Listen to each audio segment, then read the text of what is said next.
A new book looks at how the cell phone and other technology have affected the ongoing struggle for racial equality, seen and unseen. Also explores how the present moment connects to the history of race in America. Authors Marc Lamont joins us this morning. Thanks so much for being here.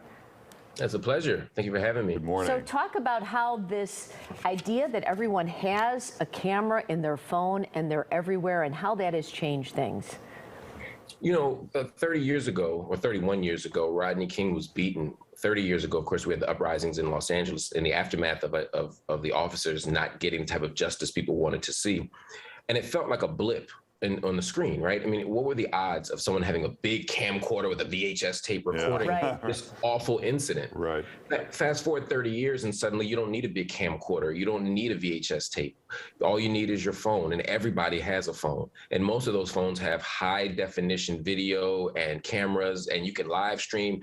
You know, we basically have the ability to make content with this in our hand right now. We don't need a crew anymore.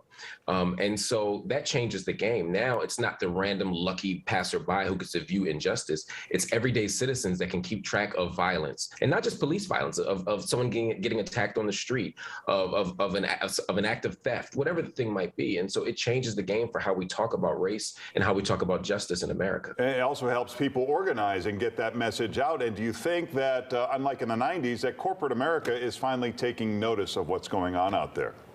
The problem, well, first of all, yes, it absolutely helps people organize. You know, the hashtag itself is an organizing tool. It was meant to organize data, and it's instead being used to organize people. Many of our meetups, many of the actions that we saw across the world in response to Ferguson and Trayvon Martin in Florida or George Floyd in Minneapolis, all occurred because of social media and that phone. And corporate America is paying attention for sure. But what we learned about corporations, just like politicians, is that they don't have feelings, they have interests. Mm-hmm. And it's in corporate interest right now to say, we love justice, we care about justice. The question is, when the next big story comes up, will the people on the ground, will everyday citizens like you and me keep the energy going even when the politicians and the corporations are no longer paying attention? What about communication being used? I mean, it could be social media, we have said, it could be a great thing and it could be a bad thing too. Are there ways that you have to navigate that?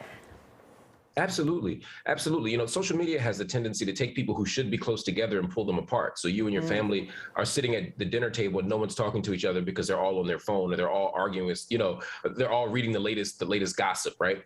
And it also tends to take people who should be far apart and brings them together. So now you guys are watching your morning show and you're getting comments on a YouTube video and you're arguing with the guy in the comments. I know you two wouldn't do that, but I sometimes after one of my shows will read the comments, which is the worst thing I could do. Right. And I end up being angry at some guy in his mom's basement across the country because we shouldn't even be in the same room with each other. So that's the danger of social media. So you have to be mindful of that, of not letting it pull away at your humanity. When someone gets attacked in public and we all go to pull out our phones to videotape it rather than to actually stop the attack, that pulls away at who we are as a society. But it also has the opportunity to energize and educate. Yeah, and I was going to say, beyond that, there's the issue of conspiracy theories, and what role do these tech companies play in, not censorship because they're not the government, they're a private company, but how about good judgment, which is something that we try to show in journalism, that tech companies, you know, there's a debate about what they should hold back because it's frankly just not true. Exactly. If I came out here right now and said the moon was made of blue cheese, you all would fact check me on it. And if you didn't fact check me right now, you'd come back after the break or tomorrow and say, you know what, we checked with some scientists and turns out the moon is not made of blue cheese, right? But on the internet, what they do is they say, well, there's the pro-blue cheese movement and then there's the anti-blue cheese movement. Yeah. And we act like these are all even-handed competing claims. And we do it in the name of free speech, but what it can do is it can prompt disinformation, like we saw in the case of COVID-19, or like we see in the case of some of these this QAnon conspiracy theories and such. And so these companies have to show some responsibility, but we have to put pressure on these companies. Again, companies don't have feelings, they have interests, and they're only going to move when we move. And the phone, the technology of social media, the camera, all this stuff gives us the leverage to make people move. It empowers us if we use it right.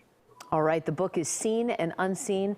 Marc Lamont Hill, we appreciate you joining us. I know your co-author, Todd Brewster, will be at the American Writers Festival with you this weekend at the Chicago Cultural Center. For details, you can head to AmericanWritersMuseum.org, and you can follow them on Twitter. Thanks for being with us. Thank you. My pleasure. All right, take care. 9:25 time.